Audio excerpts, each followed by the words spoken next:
السلام علیکم ورحمۃ اللہ وبرکاتہ۔ آج کا سوال ہے کہ حیض اور مباشرت کے بعد جو غسل کیا جاتا ہے دونوں ایک ہی طرح سے ہوتے ہیں یا کچھ فرق بھی ہے، اور طریقہ کار بھی بتا دیں تاکہ کوئی غلطی ہو تو ہم اس کی اصلاح کر لیں۔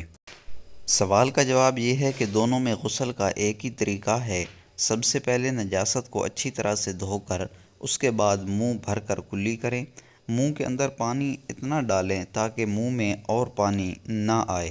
3 دفعہ کلی کریں، اور کلی بھی 3 دفعہ اس طرح سے کرنی ہے کہ اچھی طرح سے ناک میں پانی ڈالیں تاکہ ناک میں آپ کو تکلیف محسوس ہو۔ اس کے بعد تمام بدن پر اچھی طرح سے پانی ڈالیں اور ہاتھ سے ملیں، اور بالوں کو گیلا کرنا ضروری نہیں ہے بلکہ بالوں کی جڑوں تک پانی پہنچانا ضروری ہے، اور پورے جسم پر اتنا پانی پہنچائیں تاکہ بال برابر جگہ خشک نہ رہے۔